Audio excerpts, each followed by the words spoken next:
Last month was the 4th anniversary of the death of Ian Lemmy Kilmister Fraser, and rather than make this video then to capitulate on tragedy, I've waited a whole 3 or so weeks because of artistic integrity. No, but for real, Lemmy and his band Motörhead hold a place very dear to my heart, and I thought I'd share a couple of words in tribute of them and say why I think they were a special band.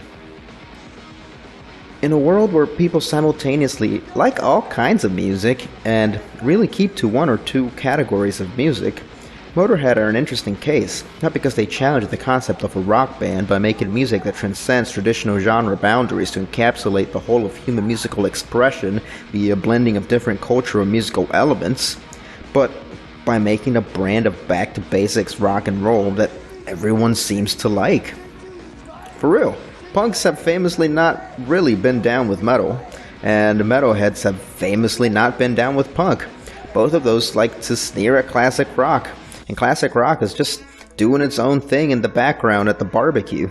And generally speaking, of course, obviously most people aren't idiots who bash others for liking a different style of music, right? Well, the magic of Motörhead is that everyone loves them. They feel right at home with so many people, it's like they were the glue that held rock and roll together. They had the attitude and lifestyle of the punks, the abrasive intensity of the metal, and a traditional rock sensibility that all the dads and moms in the world could love. And despite the fact that almost every musician in the field has paid their respects in some form or another, Motörhead still get no media recognition. They've achieved sales certification, but that was decades ago. Their sales are so puny, Lemmy has stated he's made more money from writing Mama I'm Coming Home for Ozzy than he has in the entirety of his career with Motörhead. Despite this, the band kept cranking out records, most of which were actually really solid, even if they more or less sounded exactly the same. And that's because they understood what they did well and rarely stepped outside of that. I actually remember hearing a joke that mentioned how, in the 40 years of the band's career, Lemmy never once moved his hand in the fretboard.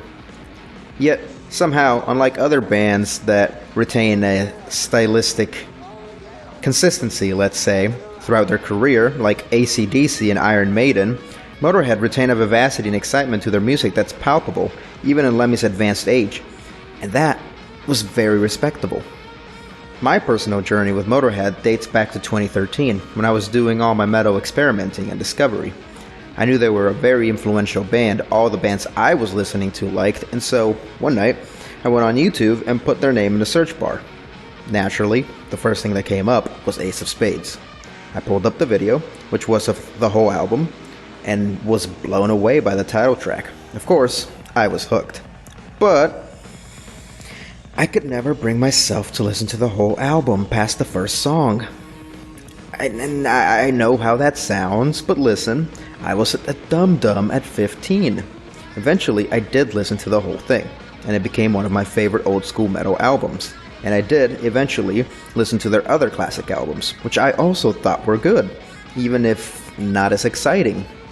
The true breakthrough moment came when one day, while playing a video game, I had a YouTube playlist of their songs playing on my computer, which was hooked up to some speakers, and Overkill came on.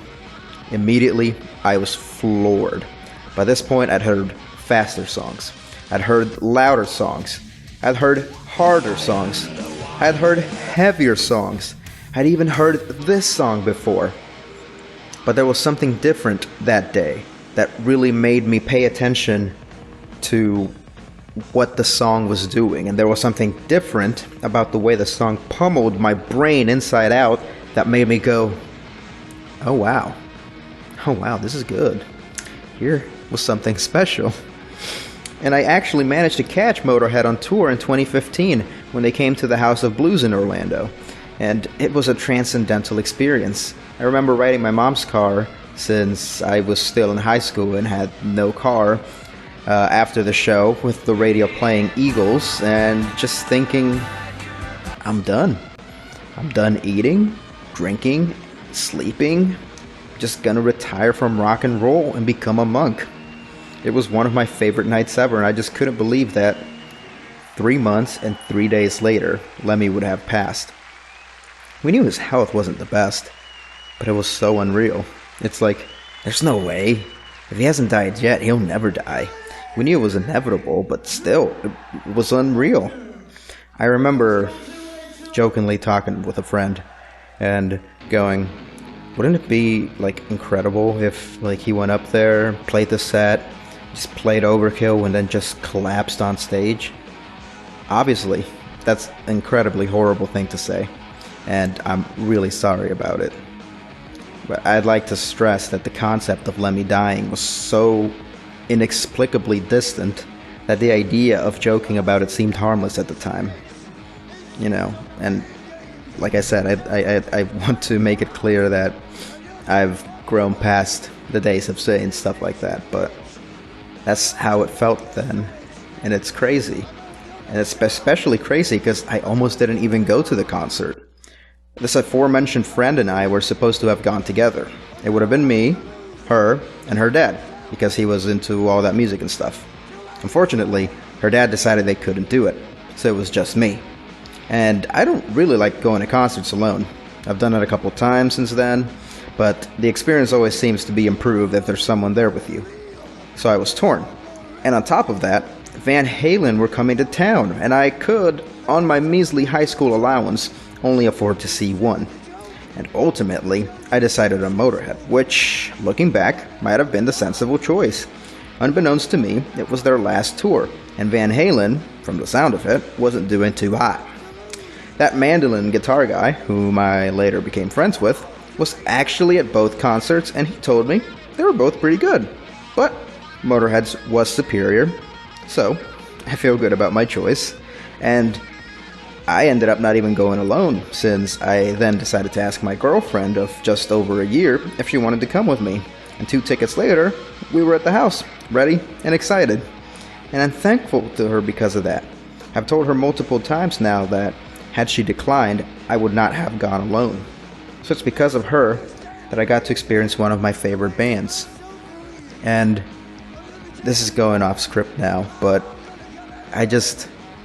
talking about Motörhead with different people, it seems like the band has just been able to strike a chord with them. Like, this aforementioned friend of mine is mostly punk. Like, she listens to some other stuff, but like, punk is her lifestyle. She is punk. But she loved Motörhead. That mandolin and guitar guy is like the opposite of that. Like, he likes all sorts of music also, but he's mostly a metalhead. That's like his whole thing. If you go back and you watch his videos, he doesn't really post anymore, but if you go back and watch his videos, there were a couple things here and there that weren't metal, but like that was his thing, that was his image. And he's grown out of a metal image, but he's still a metalhead at heart, and he loves Motörhead. My mother, when Ace of Spades or some other song will get excited, and she'll comment on that being that guy with that voice, and then she'll mention to me how I went to see them, and then she'll be like, oh, it's so sad that he died. And this is someone who doesn't listen to rock music, like, at all. Like, that's not her field of expertise at all, but even she can appreciate Motörhead whenever it comes on, and I think that's a beautiful thing. I think Motörhead had the potential of bringing the peoples of the world together. And despite the fact that Lemmy is gone and the band has since broken up, we still left with a great cache of music.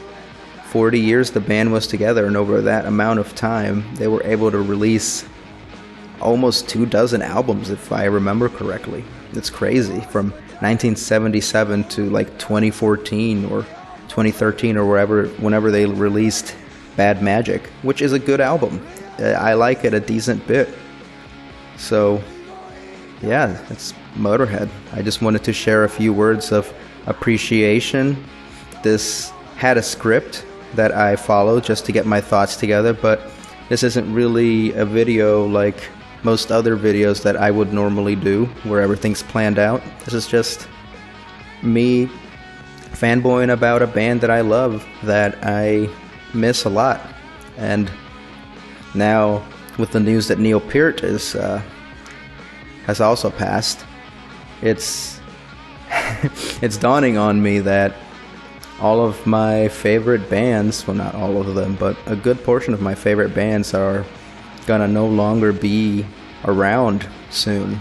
And some of them I have never been able to see live because of them breaking up or dying before I was even born, or before I started listening to them, or from them being just so old and so popular that me going to their concert is just unrealistic. Like, I don't think I'll ever see the Rolling Stones live before they inevitably just collapse into dust. I'll never see Metallica live, and that's just mostly because I refuse to pay their outrageous ticket prices. But yeah, Motorhead. I rate a classic out of classic. One of the greatest bands of all time. I'm glad that they were able to exist and make music for all of us mortals to enjoy. Lemmy is God. And yeah, bye-bye.